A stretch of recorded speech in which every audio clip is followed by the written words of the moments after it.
Everyone, Draco Magnus here for another episode of Let's Play Legend of Zelda Skyward Sword. In the last episode, excuse me. Anyway, as I was saying, in the last episode, we, started the Ancient Cistern, and we got our newest tool, the whip, to become an Indiana Jones fanboy.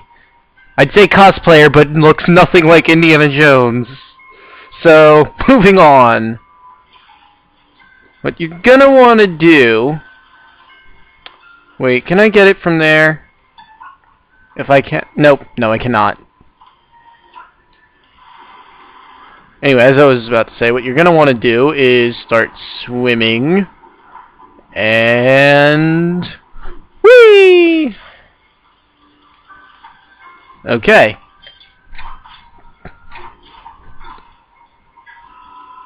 You know what I should have done before I got here, because I forgot to do this in the last episode too. I guess it respawns after you save.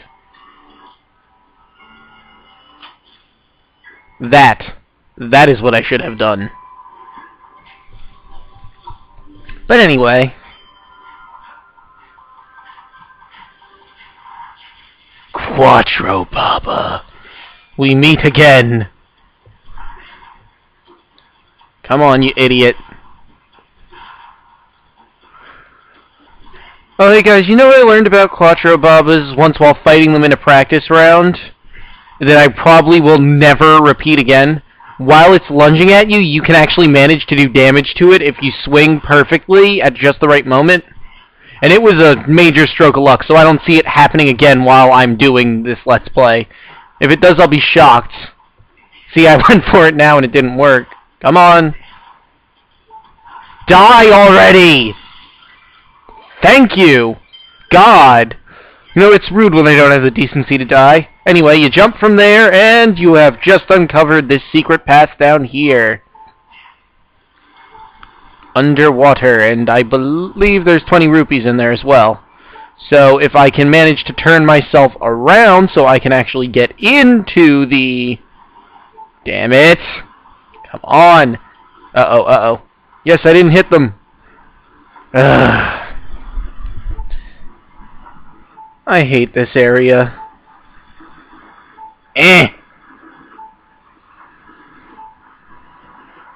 Oh, come on.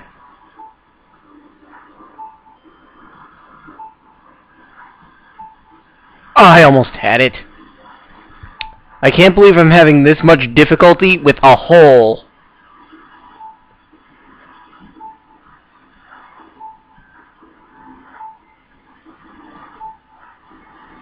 Yes!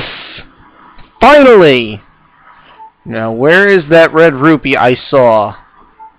No! No! I saw it angled from here. There you are. Anyway. Of course, you see the two Frokes here. And with Frokes, always keep in mind that if you're going to attack them, hit them just before, start your spin attack before you get too close to them, or they will activate their spikes, and I just realized I have half a heart. Do I have anything to heal with? Only my fairy and a revitalizing potion. I haven't gotten any damage done. And now the fairy's gonna have to be wasted.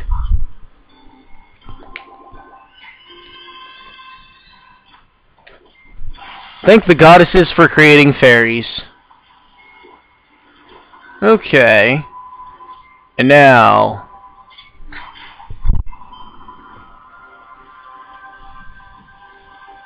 magic.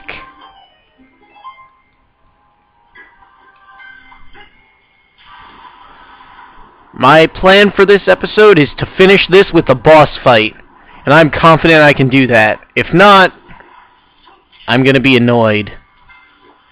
Because I'm almost 100% certain that I can do this.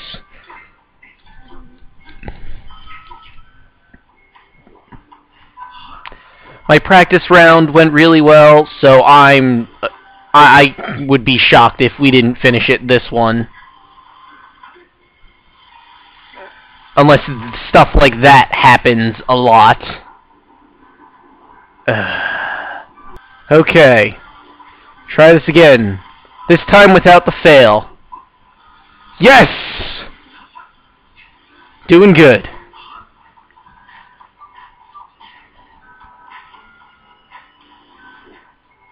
Now, obviously, you can't run up the wall to grab that, because you'll always fall short, but that's what whips are for. Or our whip, anyway. And right there is... Wait for it. Now!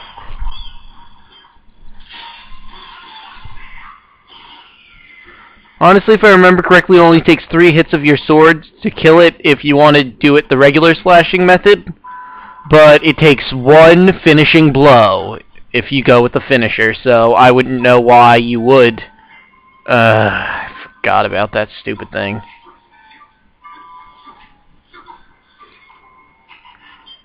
I hate Waltala's, but I hate Choo-Choo's more.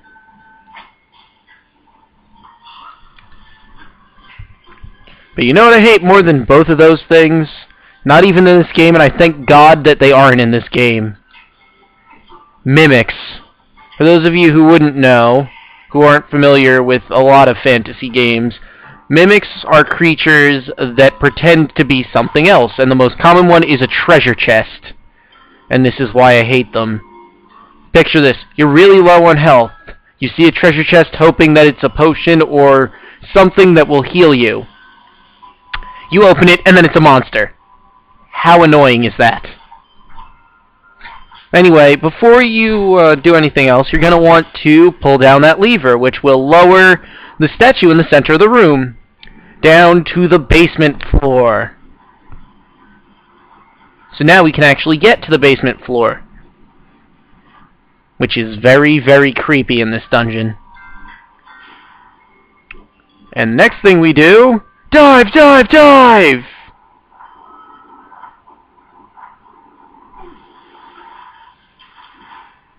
I feel like a dolphin when I do that move.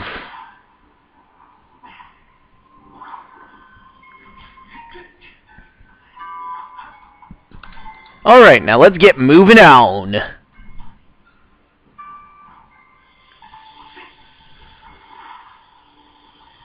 Oh man, I can never seem to get a drop down the middle. No! No! Okay. Now, on to the creepiest part of this dungeon. Allow me to introduce you to cursed Bekhablins. They cannot die unless you do a finishing strike on them. No matter what you do, they will never fall until you manage a finishing strike. And this is where you get evil crystals from. The only thing that gives up evil crystals is a cursed Bekhablin. And those of you who are familiar with Legend of Zelda games, and look how much hits they take, by the way. Anyway, those of you familiar with Legend of Zelda games, the cursed Bekhablins are like Re-Dead. Their attack is to grapple onto you. But fortunately for us, unlike Re-Dead, they don't scream and freeze you. Another thing I should note before I continue with them, this is all in the basement floor. Do not touch it. Once you do, you will get cursed and take damage. And this is how bad cursed is.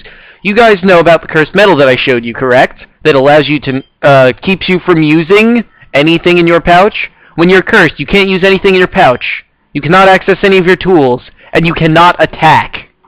It's horrible. So do not touch the cursed water. Whatever you do. Oh no. You are not going to hug me, you bastard. You disgusting... Oh hey! He dropped the evil crystal.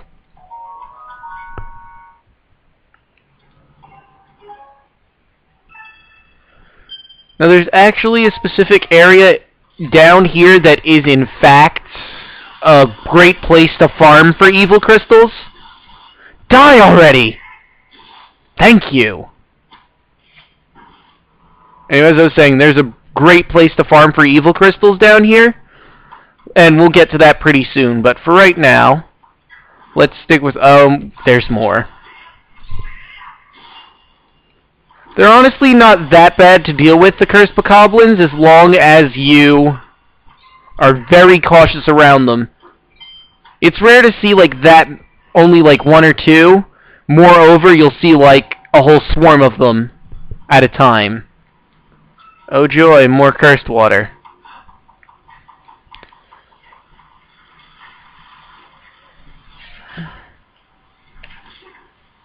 Nope. And I don't know why they added fire keys here. This is nowhere near a volcanic area. It's just dark. I guess they didn't want to make them normal keys, and they decided thunder keys would just be kind of weird. But whatever. Up, and 3 butterflies, and you guys know what that means. Sorry, I kind of fumbled over my words there. And you guys know what that means. Especially since we're in a dungeon. It means... Goddess Wall. This time I'm going to go for rupees again. Because even though I don't have like full hearts, I don't mind sacrificing some of my... I think I can manage.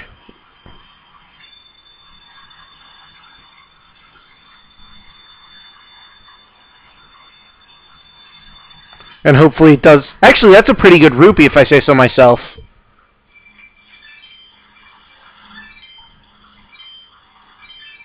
Alright. Now, you'll notice this statue. A gemstone shines deep within the eye. Strike it to shut the mouth and dam the flow.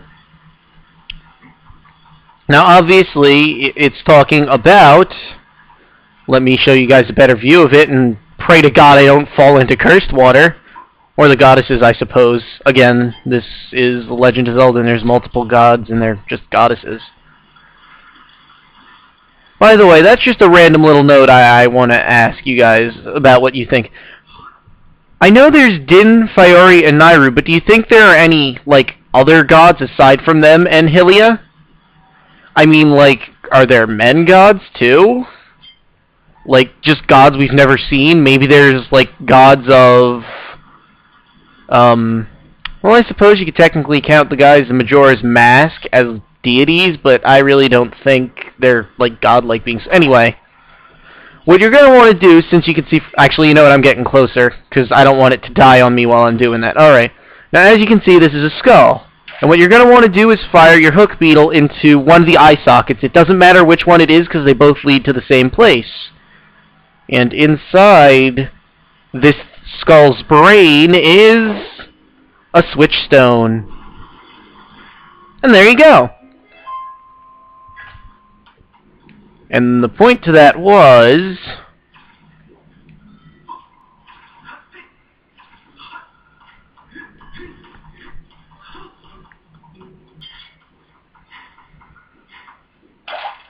So we could do this.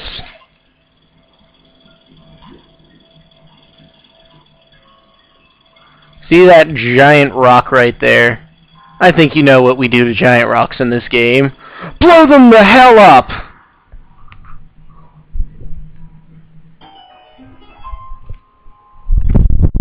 Okay. Now let me just pull out my whip.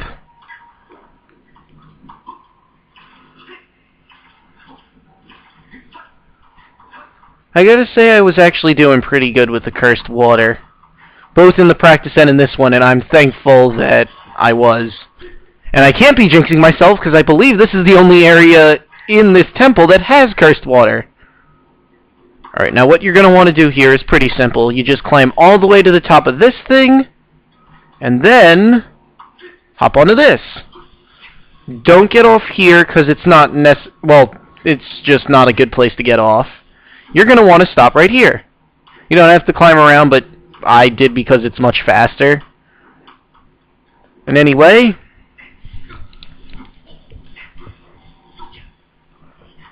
now what you're going to want to do is grab that switch and reverse the entire, well, I guess it would be the spin of everything. If you didn't do that and you jumped on this wheel by landing right on that platform and jumping over, you would have gotten thrown into those spikes over there, which is why you need to come up here first. As you probably gathered. I forgot that there was no platform under there. Oh god, what was with the blinding red light? Actually, no, I think we can make it from here. Yep. And look! No pain from spikes! Yay! And one cursed Bekhablin. Die, Bekhablin! No! Astaf reference.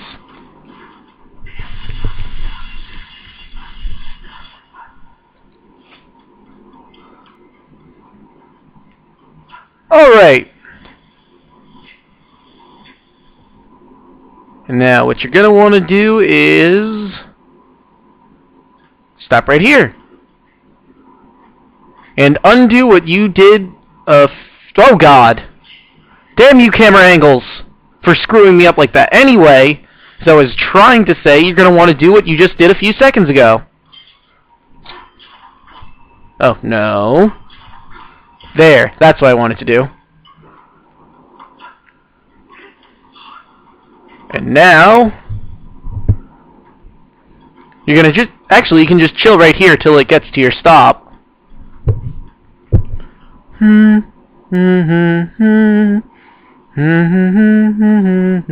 There we go. And more fire keys, of course. Alright.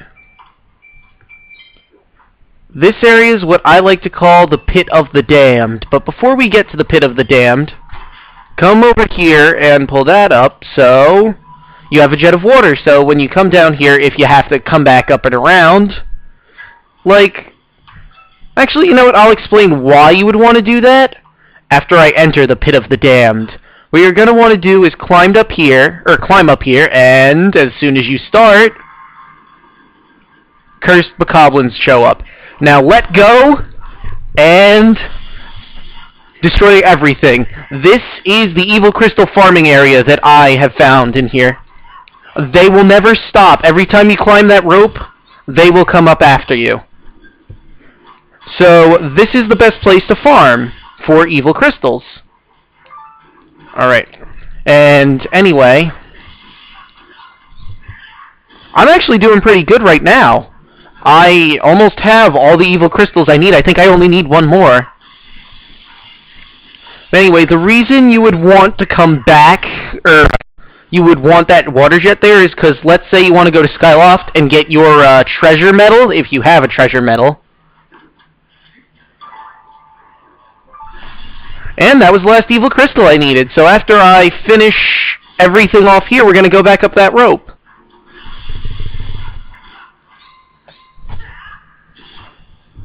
Anyway, you'd get your treasure medal. That would increase the amount of treasure that would fall, and you'd get your evil crystals quicker. And I'm pretty sure... Yeah, because I spent one evil crystal to get the big net. So yeah, that's all the ones I needed, because you only need 4. Now, let's climb up here. And don't worry about them catching you. I mean, they will catch you, but it's no big deal. They're not going to rip you off. All you have to do is shake the Wii Remote and Nunchuck, and they're gone easily. You just have to get all the way to the top. The most that'll grab you is probably 3 if you hurry. A little more if you take your time. Oh, I'm sorry, 2, because I am... Oh, nope, never... Oh, yeah, 2! 2 is the least that'll grab you, if you go as fast as you can. And actually, honestly, I was dawdling a little bit, so I don't know how the heck that happened. Anyway. Return the stone giant to its original form, and descend below the earth again, along the thread. There you will find the key to the path ahead. Yep, so that means we're pretty much done with this temple. All you have to do is, as that statue said, is pull the switch that brought the statue down, so we can't see its head anymore, and bring its head back into view.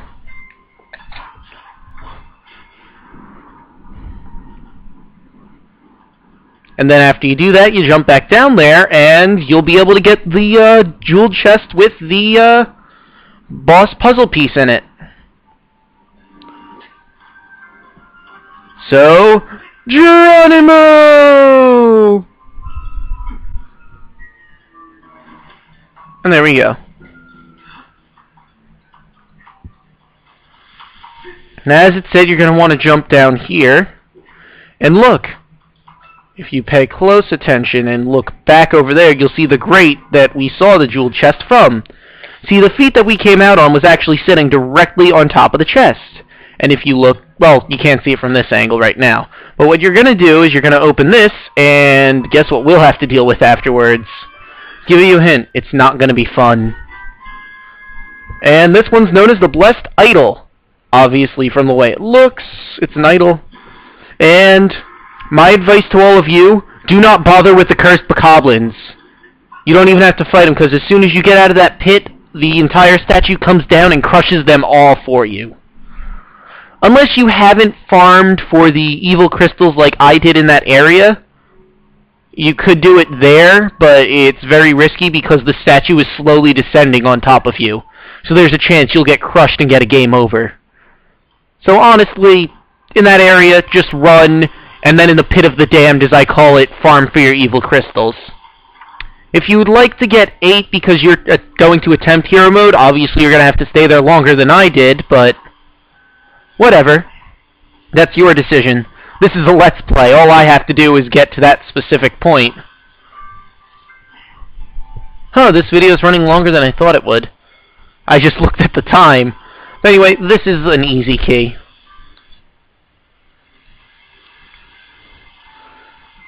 You only had to move it like 2 ways to get it perfectly lined up.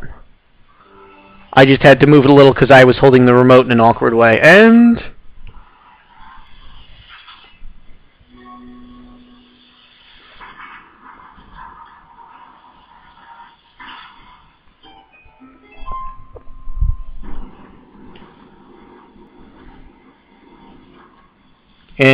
if I'm not mistaken, Fee will say something random. Nope. Not yet. Alright, now, I bet you're wondering, wait, Draco, what's up? There's nothing here except all these little gyro thingies. There's no boss up here. Well, if you hadn't figured it out, you're going to pull all these gyro valve thingies, and now the entire platform will rise, making it so if you think about it, actually you don't even have to think hard, the head will ascend further up, meaning we'll see the head up here, the feet are down, so it's an entire body. If you look closely, the door archway kind of looks like it's holding its hands together, like it's praying. So now the entire statue is complete. Even though you can't actually see its full face anymore, but whatever, that's not important. Oh hey, I didn't even notice that was back there the first time I came up here. If only I could find dust relics that easy. Okay. Well guys, I'm just kidding, I'm not gonna end here.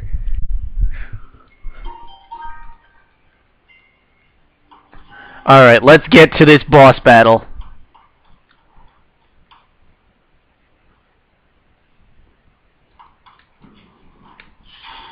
Which, honestly, even though it's in the middle of the game, this is actually a pretty easy battle. You certainly are persistent.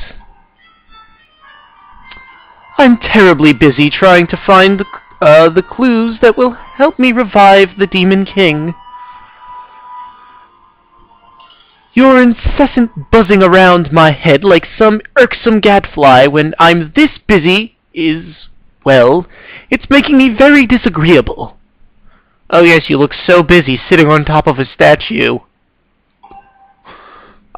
Who are we to interrupt Jim's important thinking while he's sitting in a random area on a oh god, that's not a statue. Oh dear.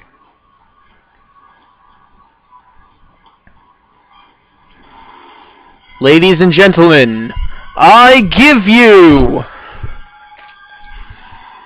the Ancient Automaton Koloktos. My opinion, one of the easiest bosses in this game. Even though Link drew his sword, what you're actually going to want to do is pull out your whip And you'll notice he has the gear thingies in there. We're going to tear him apart one arm at a time.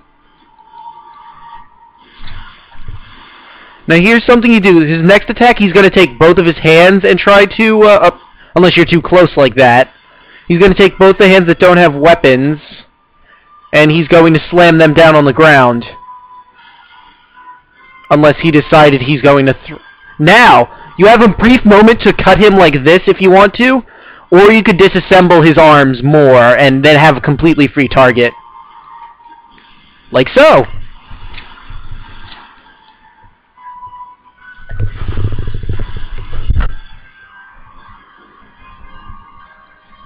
Honestly, I think the whole disassembling arms is much quicker and easier than trying to strike him while he's in there, or while he has himself briefly opened up. Oh, whoa.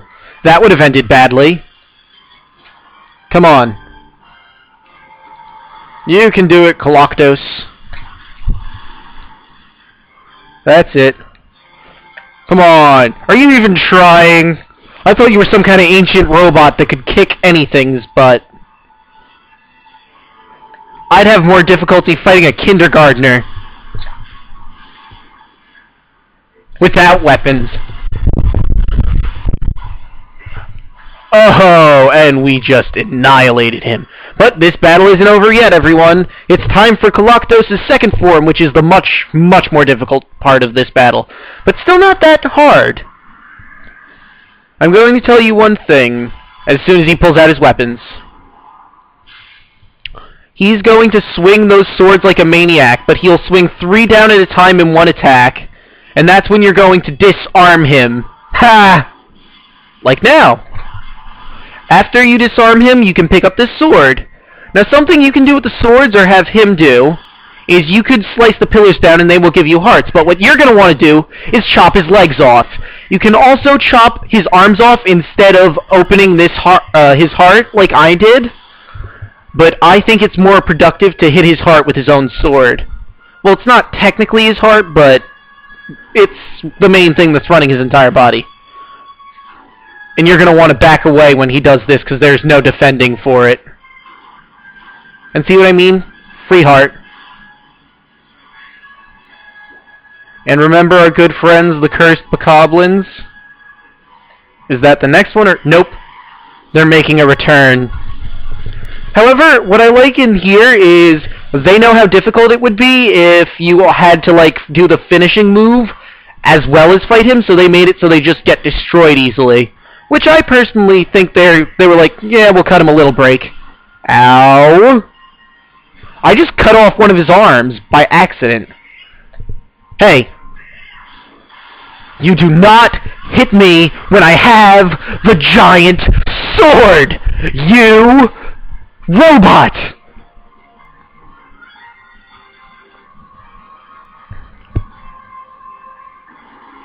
You robotic jerk.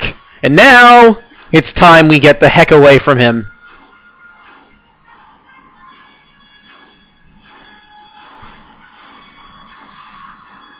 How convenient. I needed 2 hearts. Thank you. Come on. Come on, you idiot. Oh no. I should look the other way so they don't hit me. No! No! Yes! For a second I thought I was going to fail and have to go through that all over again.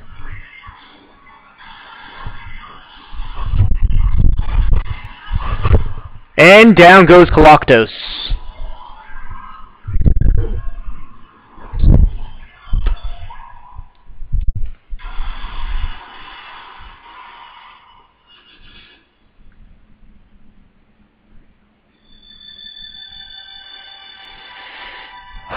It looks so peaceful in here now.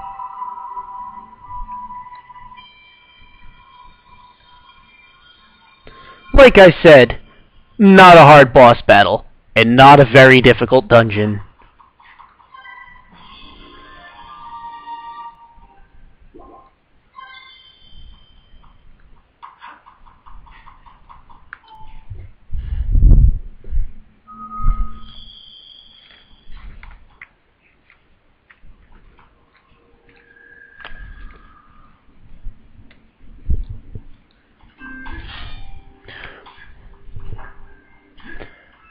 Well, with Galactos defeated, I think it's time for us to get that sacred flame.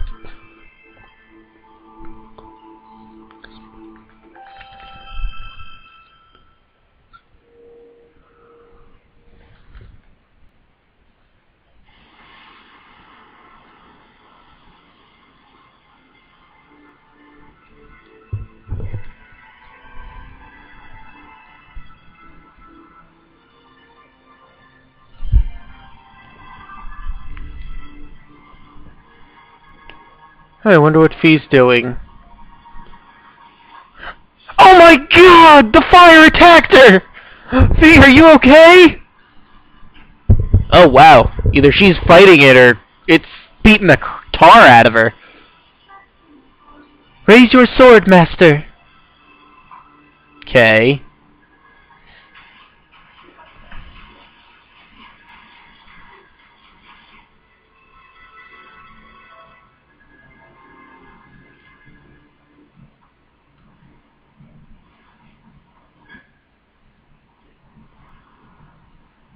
And now the goddess's sword will transform before our eyes.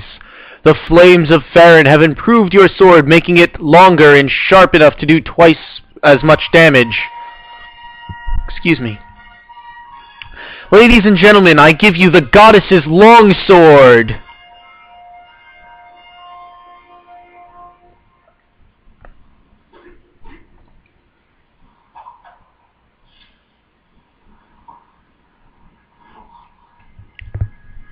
Oh, what's going on? Oh, the Triforce of Courage is activated on Link's hand.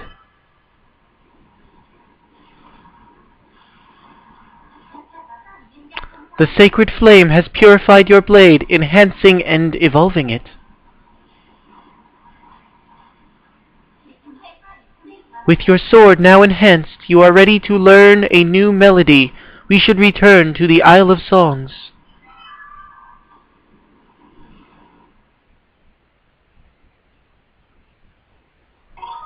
And I think we're going to end this video here. So on the next episode, Legend of Zelda, The Skyward Sword, we will be going back into the sky, getting the goddess treasure chests we can now obtain, maybe seeing if there's anything to do in Skyloft as a side quest, and then finally going to the Isle of Songs so that we may get our newest song to continue our search for the sacred flames. See you guys then.